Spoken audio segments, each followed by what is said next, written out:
आप देख रहे हैं इंडिया टाउन न्यूज, भारत की बात। आज की बड़ी और सुर्खियों में छाई हुई खबर बिलासपुर से आ रही है, जहां बाबा बागेश्वर यानी पंडित धीरेन्द्र शास्त्री ने नक्सलियों के हथियार छोड़ने की अपील की और हिंदू राष्ट्र के आवाज को और बुलंद किया। नमस्कार, मैं हूं सुधीर मिश्रा और आप देखना शुरू कर चुके हैं इंडिया टाउन न्यूज, भारत की बात।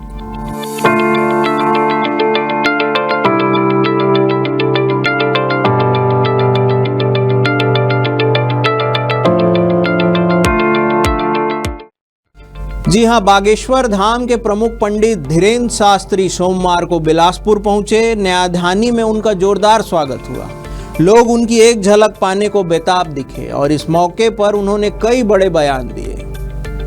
छत्तीसगढ़ की भूमि अद्भुत है। प्रभु श्री राम का ये ननिहाल है। यहाँ आकर बहुत प्रसन्नता हुई। हम आगामी समय में छत्तीसगढ़ में पदयात्रा करेंगे, लेकिन पहले 7 नवंबर से दिल्ली से वृंदावन तक पदयात्रा करने वाले हैं। दूसरी बात, माओवादियों के खिलाफ, नक्सलियों के खिलाफ बस्तर क्षेत्र में जो अभियान चला, उसकी हम यहाँ के मुख्यमंत्री, उप मुख्यमंत्री एवं गृह मंत्री श्री विजय शर्मा जी एवं यहाँ के मुख्यमंत्री श्री विष्णुदेव साय जी, भारत के गृह मंत्री को बहुत बहुत साधुवाद दे रहे। नक्सली क्षेत्र में लोगों से प्रार्थना है, विकास के लिए अग्रसर हो, भारत को भारत रहने दे।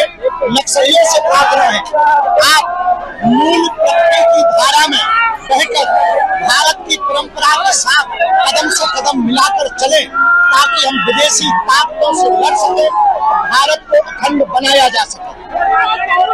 इसके भारत में धर्मांतरण में सबसे ज्यादा खतरा बस्तर क्षेत्र को है। इसलिए आगामी समय में हम जसपुर में कथा करने वाले हैं। सेकेंड बिगेस्ट जो एशिया की चर्च है, उसके ठीक सामने हम कथा करने के लिए जसपुर जा रहे हैं। भारत हिंदू राष्ट्र बनकर रहेगा। हमने प्लान बना दिया है। संतों का कमंडल, आगे से धाम का मंडल, हिंदू राष्ट्र। छत्तीसगढ़ को लेकर बाबा बागेश्वर ने कहा कि यह भगवान श्री राम का ननिहाल है और यहाँ आकर उन्हें बेहद खुशी हो रही है। इस दौरान उन्होंने नक्सलियों से भी खास अपील की है कि वे भारत को भारत ही रहने दें और हथियार छोड़कर देश की मूल धारा में शामिल हो जाएं। बाबा बागेश्वर ने साफ कहा है कि छत्तीसगढ़ में नक्सलियों के खिलाफ जो अभियान चलाए जा रहे हैं, उसके लिए वे मुख्यमंत्री विष्णुदेव साय, गृह मंत्री विजय शर्मा और केंद्रीय गृह मंत्री अमित शाह को साधुवाद देते हैं। साथ ही नक्सलियों से आग्रह किया है कि वे हिंसा का रास्ता छोड़ें और भारत की अखंडता के लिए कदम बढ़ाएं। इसके साथ ही बाबा बागेश्वर ने आने वाले समय में बड़ी घोषणाएं भी की है। उन्होंने कहा है कि 7 नवंबर से वे दिल्ली से वृंदावन तक पदयात्रा शुरू करेंगे और जसपुर में कथा का आयोजन करेंगे। खास बात यह भी है कि जसपुर वही इलाका है जहां एशिया की सबसे बड़ी चर्च है। बाबा बागेश्वर ने कहा है कि ठीक उसके सामने वे कथा करेंगे।